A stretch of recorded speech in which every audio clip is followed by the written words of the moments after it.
Hey, what's up everyone? I'm Reggie Bana and welcome back to my channel. So you booked a client and now what?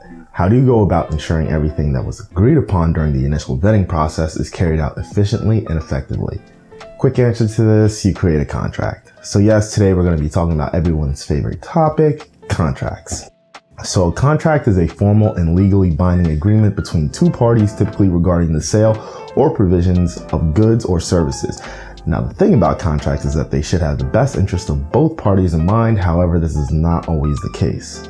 So making a contract that covers the most important aspects of the photo shoot and is also fair to your client is very important.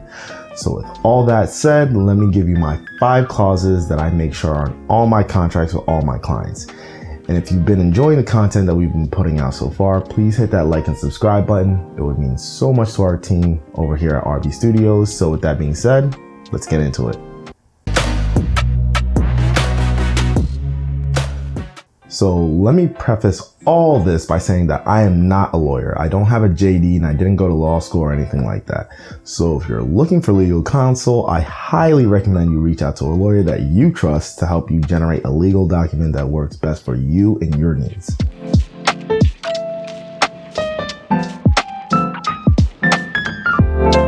You need to have an indemnification clause within your contract.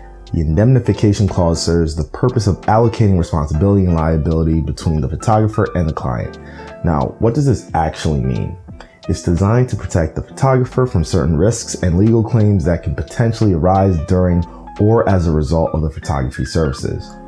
Including this clause ensures that both parties have a mutual understanding of the potential risks and liabilities involved in the photography services, and ensures that each party assumes responsibility for their own actions, thereby reducing the likelihood of disputes and also makes for a smoother working relationship. The indemnification clause can help establish that the client is responsible for obtaining any necessary permissions, authorizations, or releases for individuals and locations in the photography project. It also ensures that the client bears the responsibility for obtaining proper clearances and permissions to avoid potential legal issues.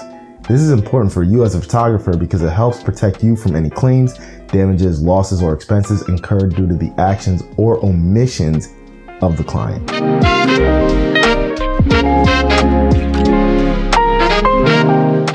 I always include a retainer clause in my contracts, and you should too. So a retainer is an upfront fee paid by your client to secure your services for the specific date or period. It acts as a financial guarantee for the photographer. It helps me weed out clients that actually want to hire me for my services versus those that are simply just being indecisive. And you also have to think about it this way. When you lock in a client, essentially you're saying that you cannot take on any other clients during this same time slot. So if a client chooses to cancel or postpone the project, the retainer can act as compensation for the time and resources already invested in booking. Let me put this in perspective. Imagine this. You booked a client for a shoot on August 1st and they didn't put down a retainer. Let's say you get so many inquiries for the same day, so you find yourself rejecting all other inquiries because you've already booked for that particular day. How mad would you be if when August 1st rolls around, the client simply doesn't show up? I would be heated.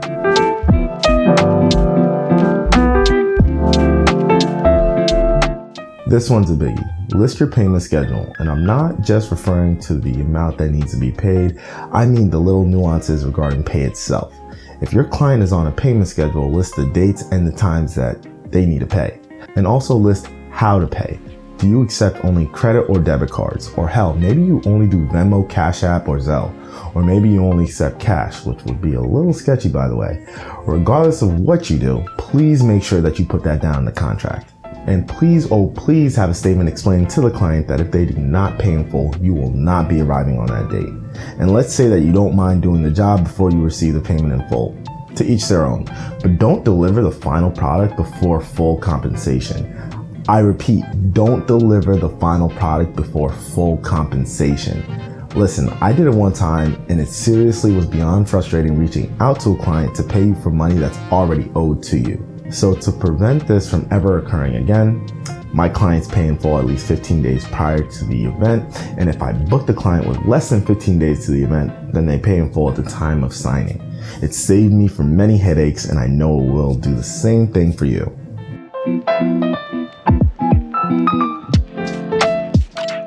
So this one is a little nuanced. Include an exclusivity clause in your photography contract. For example, this means that a bride and groom cannot hire another photographer for the event. However, you can still bring on a second or third shooter, of course, because you are subcontracting out their services. The reason why this is important is because it ensures that the photographer that is hired for the event has complete control over the quality and consistency of the images captured. You as a photographer can also focus on solely capturing the wedding without any distractions from any competitors. And this also provides you with complete creative freedom over the day of the event, further ensuring that you can preserve your brand integrity and the look that you're specialized in.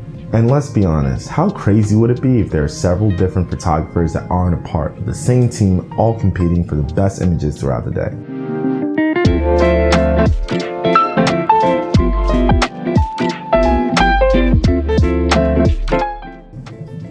And lastly, include a section regarding copyright into your contract.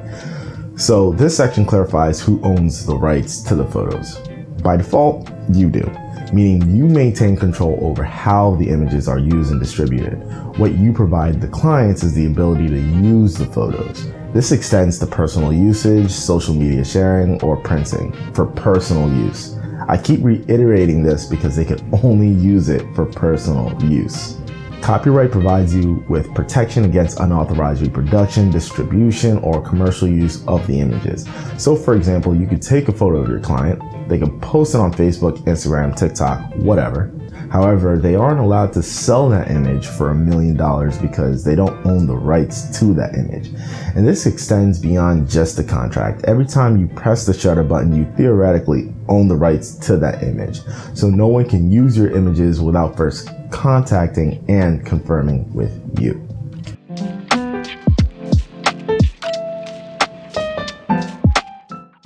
So those are the 5 key clauses that I place in my contract. In conclusion, regardless of how big or small your business is, you need a fortified contract when working with clients. It keeps things running as smoothly as possible when running my photography business. As I have previously mentioned, I'm not a lawyer and I never will be. So if you're looking for someone to help you draft a contract, please seek legal counsel. And if you have any specific clauses that you place within your contracts, please let me know in the comment section down below.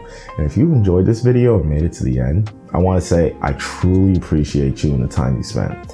And I would like to thank you for hitting that like and subscribe button because it truly goes a long way. So with much love, peace.